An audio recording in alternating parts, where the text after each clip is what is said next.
Well,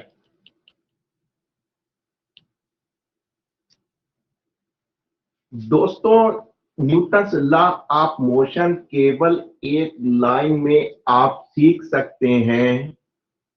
Newton ने मरने से पहले सोती सर के कान में क्या कहा था? Net force acting on a body, net force acting on a body equal to the product of its mass and acceleration. बस, सारे सवाल इंडिया के नहीं, एशिया के नहीं, यूरोप के नहीं, अमेरिका के लग जाएंगे। हाँ, रशिया के कुछ सवाल नहीं लगेंगे, उसमें थोड़ा सा हम आगे आपको बताएंगे।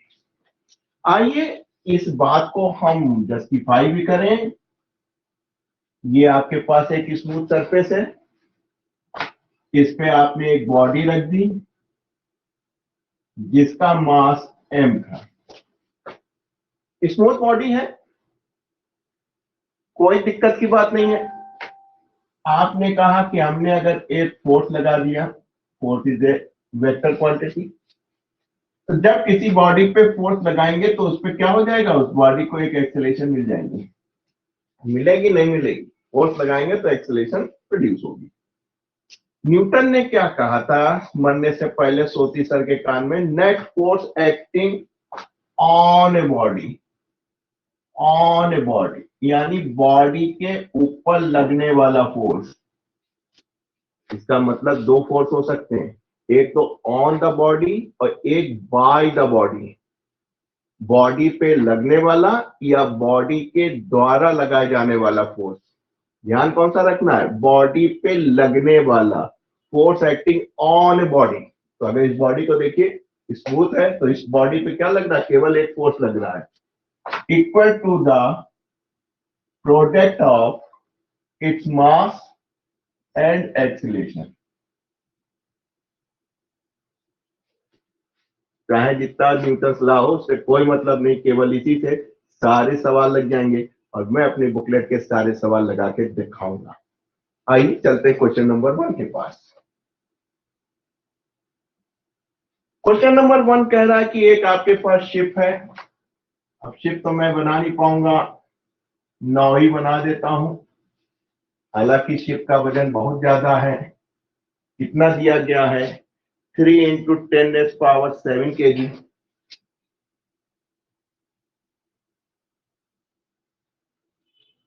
रेस्ट पे है, इसका मतलब इनिशियल वेलोसिटी आपकी 0 हो गई है और इस पे आपने एक फोर्स लगा दिया है, एक फोर्स लगा दिया है, फोर्स लगा दिया है। बड़ा शिप है तो फोर्स भी ज्यादा होगा, 5 इंटू 10⁻⁴ न्यूटन, 5 इंटू 10⁻⁴ न्यूटन। तो क्या होगा? इस फोर्स की वजह से इस बॉडी पे लग रहा है तो एक एक्सीलरेशन पैदा हो जाएगी, हो जाएगी क्या?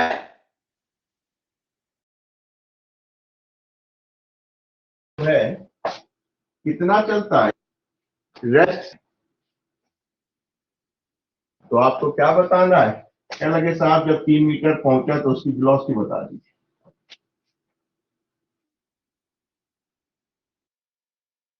तो पानी है, ये भी एक रेजिस्टिव फोर्स का काम करेगा। यानी कहने का मतलब है कि net force acting on a body वो केवल एक होगा, एफ होगा। राइट? वो केवल एक होगा, एफ होगा। आपने कहा बी निकालना बहुत आसान है सर, कैसे निकाल लेंगे? कह लगे बी स्क्वायर बराबर यू स्क्वायर प्लस 2s से निकाल लेंगे। इनिशियली रेस्ट था, यू 0 पे था बेटा, ये आपको मिल जाए, आपका काम बन जाएगा। एस दिया है, Newton force acting on body equal to the आवाज बीच में चली प्रोडक्ट जा रही है है बेटा। सर, आवाज बीच में ना रुक जा रही है आपकी बार बार। अच्छा, अभी देखता हूं, मैं चैनल बदलता हूं। ऐसे रुकनी नहीं चाहिए। आज गोलन नेट सा काम नहीं कर रहा है क्या ढंग से? नहीं कर रहा है। एक मिनट, अब ठीक है इस समय? सर अभी तो आ रही है, पहले बीच में रुक गई थी, बार बार 2-3 बार से रुक गई थी बीच में। अच्छा चलो कोई बात नहीं, थोड़ा सा नेटवर्क की प्रॉब्लम होती रहती है, वो हो जाती होगी। इनका पे भी लोड पड़ता होगा ना सर्वर पे।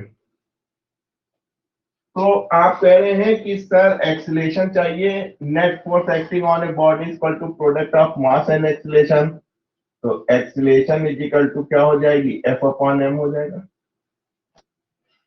एफ बेटा कितना दिया है आपको, 5 इंटू 10⁻⁴, एम राइट। मास कितना दिया है, 3 इंटू 10⁻⁷। रख दिया जाए यहाँ पे 5/3, इसको ऊपर ले जाइए तो 10⁻³ हो जाएगी, एम राइट। ये 4 है, ये 7 है, ऊपर ले जाएगा -3 हो जाएगा। और दूरी कितना चला बेटा, 3 मीटर, कैंसिल हो गया। यहाँ के मिला, ये लाइन आ जाएगी 5 गुना 10 -3 यानी 10⁻² मीटर, या हम कहें 0.1 मीटर, या आप कह सकते हैं 0.1 आ रहा है, 4 है, 7 है, 3 है। ओह ठीक है, ये आपका भी v स्क्वायर है। तो v कितना हो जाए बेटा, 10⁻⁻1 मीटर या 0.1 मीटर। क्लियर। तो केवल न्यूटन्स लॉ ऑफ मोशन में एक बात आपको ध्यान रखनी है, क्या, net force acting on a body equal to the product of its mass and acceleration. बस आप ऑन द बॉडी, अभी आप धीरे धीरे बढ़ेंगे, अभी तो केवल आपको एक ही फोर्स दिख रहा है जो कि बॉडी पे लग रहा है। जब आप आगे बढ़ेंगे तो आप देखेंगे कई फोर्स आपको दिखाई देंगे, उसमें आपको छांटना होगा कि कौन से फोर्स ऑन द बॉडी लग रहे हैं। ठीक, वो force is a vector quantity, तो उसमें से नेट निकालना है। यानी आप मेरी बात समझ गए हैं कि दोनों सेम डायरेक्शन में अगर लग रहे होंगे और बॉडी पे तब तो जुड़ जाएंगे, अपोजिट पे रख रहे होंगे तो घट जाएंगे। कहां से घटेंगे, ज्यादा से कम, एम आई राइट। तो आपको केवल ध्यान रखना है, net force acting on a body equal to product of mass and acceleration. ये बात समझ में आ गई, कैलकुलेशन भी दिख रहा है, रिकॉर्डिंग हो रही है। तो अखिलेश जी पिछले 2 दिन से नहीं आ पा रहे हैं, बैठ के रिकॉर्डिंग देखेंगे। बस इतना ही सा फलसफा था जो हमने आपको बता दिया। बस इसी पे हम सवाल लगाते चलते हैं, एम आई राइट। तो आप समझ गए हैं, net force acting on a body equal to the product of its mass and acceleration. पूरा न्यूटन्स लॉ और पूरा पूरा फ्रिक्शन इसी पे खत्म हो जाएगा। एक बात और ध्यान रखिएगा, मेरे YouTube चैनल पे मैंने एससी वर्मा के न्यूटन्स लॉ ऑफ मोशन के सवाल हल किए हैं। आप मेरी प्लेलिस्ट में चले जाइएगा, SC Verma Newton's law of motion chapter 4, वहां आपको मिल जाएगा। आइए चलते हैं क्वेश्चन सवाल 2 के पास। ये सवाल जो मैं बेटा लगा रहा हूं, ये सवाल मेरी बुकलेट के हैं। आपके पास 2 बॉल हैं जिनका मास 100 ग्राम और 250 ग्राम का है। ये आपके पास 100 ग्राम की है और ये आपके पास 250 ग्राम की है। जब भी m g में दिया जाए, एम राइट, तो आप समझ जाइएगा, क्या समझ जाइएगा कि मास दिया है तो ये g का मतलब ग्राम है। अगर वेट दिया है तो g का मतलब एक्सीलरेशन ड्यू टू ग्रेविटी, यानी आप 9.8 रखेंगे या 10 रखेंगे, जैसी आपकी रिक्वायरमेंट होगी। यहां ये दूसरा मास है जो कि 250 ग्राम का है, राइट। दोनों को आपने स्प्रिंग से जोड़ रखा है। भाई दो चीज है, दो मास को या तो आप स्प्रिंग से जोड़ेंगे या तो स्प्रिंग से जोड़ेंगे, राइट। तो यहां स्प्रिंग से जोड़ा है। फिर क्या कह रहे हैं, स्मूथ सरफेस पे बहुत अच्छी बात है, स्प्रिंग खिंचाव भी नहीं।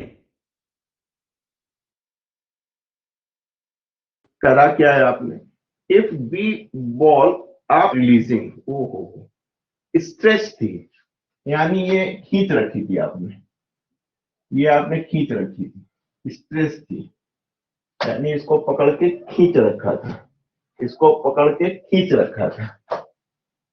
कह रहे हैं कि जब बी वाली को छोड़ते हैं, भाई इतना तो आपको मालूम है कि स्प्रिंग को यूं खींचेंगे, जो छोड़ेंगे तो क्या होगी, बी वाली इधर आएगी, रिस्टोरिंग फोर्स है, और ए वाली किधर भागेगी, इधर भागेगी। कर रखा है तो स्प्रिंग रिस्टोरिंग फोर्स लगाए भागेंगी, और अगर आपने सप्रेस कर रखा है तो जैसे छोड़ेंगे तो क्या होगा, अपोजिट डायरेक्शन में भागती है। सप्रेस कर रखा है तो दूर दूर भागेंगी, खींच रखा दूसरे की ओर, क्योंकि स्प्रिंग, तो आपने इसमें स्ट्रेच कर रखा था। जब बेटा इसको स्ट्रेच कर रखा है तो जैसे ही छोड़ेंगे तो बी वाली बॉल इधर भागेगी, और इस डायरेक्शन को इन्होंने वेस्ट कर रखा है। बहुत अच्छी बात है, यही तो हम मानते हैं, ठीक सामने पूरब होता और पीठ पश्चिम, बाएं ओर दिशा उत्तर की, दाएं ओर दिशा दक्षिण की। तो अगर बी वाली वेस्ट भाग रही है तो जाहिर सी बात है वेस्ट का उल्टा ईस्ट होगा। आपको मालूम है जब आपने इसको यूं खींचा है तो क्या होगा, इधर भागेगी, तो बी वाली वेस्ट भाग रही है तो ए वाली रिस्टोरिंग फोर्स से किधर भागेगी, ईस्ट की तरफ भागेगी, तो ए वाली जो है वो टुवर्ड्स ईस्ट जाएगी। तो आधी प्रॉब्लम आपकी सॉल्व हो गई, क्योंकि आपको बताना था कि अगर बी वाली जो है वेस्ट डायरेक्शन में 10 सेंटीमीटर पर सेकंड स्क्वायर से भागेगी, यानी ये इधर भागेगी, तो ये किस डायरेक्शन में और किस एक्सीलरेशन में जाएगी। तो आपने कहा स्प्रिंग है खींची हुई थी तो ये इधर जाएगी, तो स्टोरिंग फोर्स लगेगा तो इसकी वजह से इधर जाएगी, ये वाली इधर जाएगी, काम बन गया, डायरेक्शन आपको मिल, एक्सीलरेशन मिल जाए। आपने कहा सर कुछ भी हो, स्प्रिंग जो रिस्टोरिंग फोर्स लगाएगी वो तो एक ही होगा, यानी जितना रिस्टोरिंग फोर्स इस पे लगेगा उतना ही रिस्टोरिंग फोर्स स्प्रिंग जो है ए पे भी लगाएगी, क्योंकि रिस्टोरिंग फोर्स स्प्रिंग लगा रही है। तो स्प्रिंग की कैरेक्टरिस्टिक्स होती है F इजिकल टू के एक्स, के आपका एक स्प्रिंग है तो कांस्टेंट होगा, ठीक है, तो एक्स पे डिपेंड कर रहा है, तो जितना आपने स्ट्रेच कर रखा है तो वो के उतना इसके लिए भी है, तो इसमें कोई दिक्कत की बात नहीं है। यानी स्प्रिंग जो है रिस्टोरिंग फोर्स जितना बी पे लगाएगी उतना ही वो स्प्रिंग ए पे भी लगाएगी, कम ज्यादा लगाएगा तो तिरछा और टूट सकता है। काम बन गया। Net force acting on body, तो अगर आप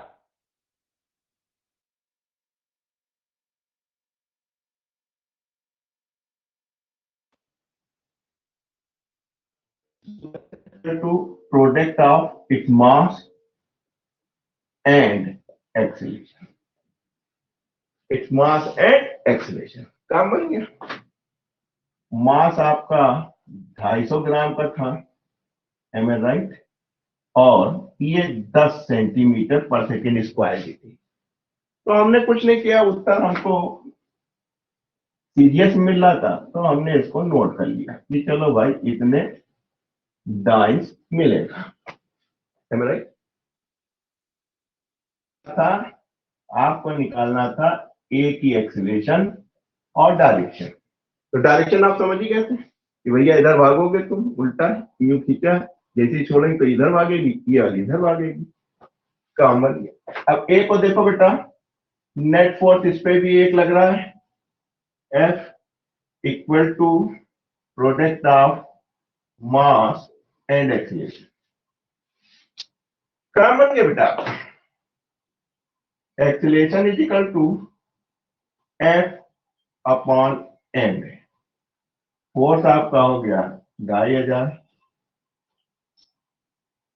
सब सीरियस में है तो ग्राम को बदलने की जरूरत नहीं, 100 ग्राम आपने यहां रख लिया। इस 2 से ये 2 कैंसिल हो गया, तो आपने कहा ए की एक्सीलरेशन 25 सेंटीमीटर पर सेकंड स्क्वायर की होगी। किधर की ओर होगी? टूवर्ड्स ईस्ट की ओर होगी।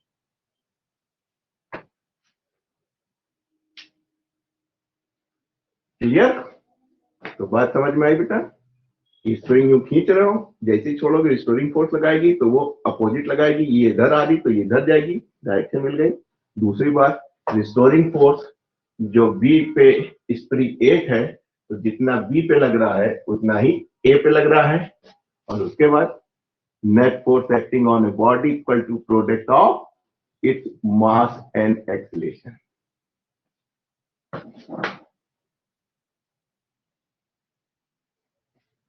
आवाज पता क्यों कट रही थी? उस समय हम थोड़ा सा ज्यादा जोर से बोल रहे थे, अब हम धीरे से बोल रहे हैं तो आपको नीट एंड क्लीन पूरी सही आवाज आ रही होगी।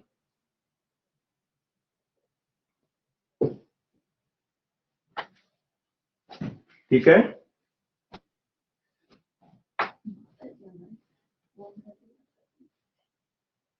आइए चलते हैं क्वेश्चन नंबर 3 के पास।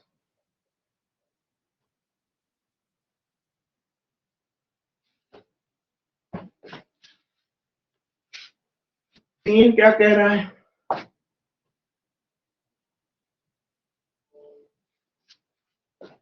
Force produce an acceleration of 16 centimeter square in a body of 0.5 kg and acceleration इतना in other body। चलिए भाई साहब, ये एक बॉडी है, कितने केजी की है? 0.5 यानी आधा किलो की। आपने एक फोर्स लगा दिया, स्मूथ सरफेस पे है, नया नया सीख रहे हो तो नेट फोर्स यहाँ केवल एक मिल रहा है, एफ। आगे आपको मिलेगा, घबराइए नहीं, नीट वाले हो 2 से ज्यादा फोर्स मिलेंगे नहीं, और जनरली वो अपोजिट मिलेंगे, ज्यादा में से कम घटा लेंगे तो आप काम कर लेंगे। मैं देख के अफसोस होता है कि बच्चे इतनी बड़ी बड़ी फीस दे के आते हैं बड़ी बड़ी कोचिंगों में, तो एक इक्वेशन ऑफ मोशन नहीं लिख पाते। ये फोर्स एक एक्सीलरेशन पैदा कर रहा है, कितनी कर रहा है? 16 मीटर पर second square. Acceleration is also vector quantity. ठीक, तो भैया इस फोर्स को तो निकाल ही लोगे। Net force acting on a body, एक बॉडी है तो नेट फोर्स यही लग रहा है, स्मूथ है, फ्रिक्शनलेस तो है, इसलिए केवल एक लग रहा, equal to the product of mass and acceleration. Mass 0.5 है, 16 पंजे 80 यानी 0.8 न्यूटन का फोर्स लग रहा है। दूसरे पार्ट में क्या कह रहा है कि एक अनदर बॉडी है, यानी एक बॉडी और है आपके पास, नहीं लिख लेते, जिसका मास आपको नहीं मालूम है। हाँ, ये कह रहा है कि इस बॉडी पे यही वाला फोर्स लगा रहे हैं, यानी कि बेटा आप यही फोर्स लगा रहे हैं जो कि कितने का है, अभी अभी कैलकुलेट किया, 8 न्यूटन का है। क्या लगा, ये फोर्स जो एक्सीलरेशन पैदा कर रहा है वो 4 मीटर पर सेकंड स्क्वायर का कर रहा है।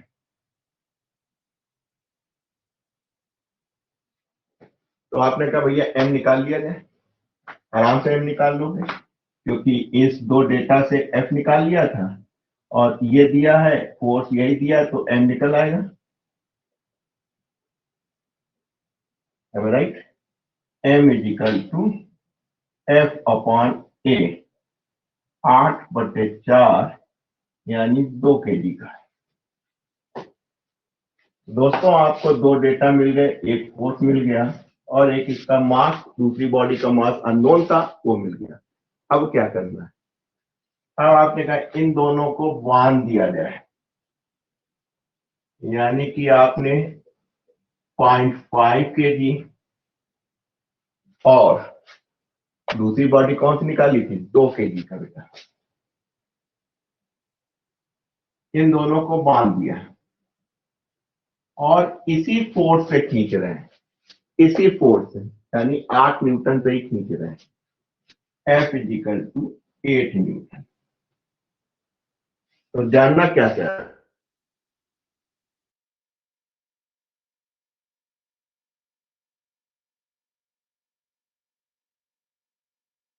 में कितनी एक्सीलरेशन, जैसे रेलगाड़ी ये सब डिब्बे हैं, तो इंजन जब खींचता है तो सारे डिब्बे उसी एक्सीलरेशन से आगे बढ़ते हैं। ऐसा नहीं है कि दिल्ली पहला डब्बा पहुंच गया, एक दिन बाद दूसरा डब्बा दिल्ली आखिरी वाला पहुंच रहा है, सब एक कॉमन एक्सीलरेशन से चलने लगते हैं। तो अगर ये फोर्स लगा इन दोनों पे और इनका कंबाइंड मोशन होने लगा तो ये पूरा का पूरा सिस्टम ए एक्सीलरेशन से आगे बढ़ जाएगा। तो ये जब सिस्टम बन जाए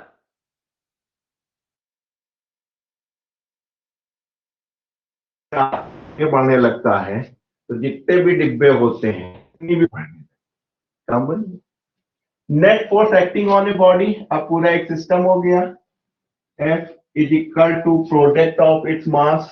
तो इस पूरे सिस्टम का मास कितना हो गया बेटा, एक तो 0.5 ये है, 2 ये है और इनटू एक्सीलरेशन। फोर्स कितना लगाया था आपने 8 न्यूटन का, इसलिए A = 0.5 हटा दीजिए, ऊपर हो गया। अब आप निकाल सकते हैं 25 या 75 बचे 5 50 हो गया। 25 दूनी 50 मीटर पर सेकेंड। यानी हर चीज आपको अलग अलग दी थी। इसमें फोर्स नहीं मालूम था, यहां से फोर्स निकाल लिया। यहां फोर्स मालूम था, एक्सीलरेशन मालूम था, मास नहीं मालूम था, तो आपने मास निकाल लिया। अब क्या किया,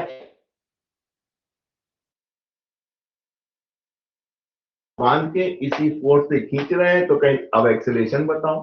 तो जब इसको बांध कॉमन एक्सीलरेशन से ये बेटा आगे बढ़ने लगेगा। तो ऐसे सूरत हाल में फिर आप एक जुमला यूज करेंगे। न्यूटन ने कहा था net force acting on body equal to the product of its mass and acceleration. तो अभी तक केवल एक फोर्स मिल रहा था, तो दोस्तों आपको नेट फोर्स निकालने में कोई दिक्कत नहीं हो रही थी, क्योंकि केवल एक फोर्स मिल रहा था। जाहिर सी बात है, जिंदगी इतनी आसान तो है नहीं कि केवल एक फोर्स से चल जाए, लेकिन पहला दिन है, धीरे धीरे कंसेप्ट बनाइए। और आप देख रहे हैं कि 3 सवाल आपने लगाए हैं, अगले 4 सवाल आप और लगा लेंगे, तब आपका एक बेस बन जाएगा। तो बेटा आज के लिए इतना ही रखते हैं, पहला दिन है, एम ए राइट। धीरे से इसको कीजिए, बेस बनाइए। कल आपको शाम को इसी टाइम बाकी के क्वेश्चंस लगवाएंगे। फिलहाल आज दीजिए इजाजत। जय हिंद।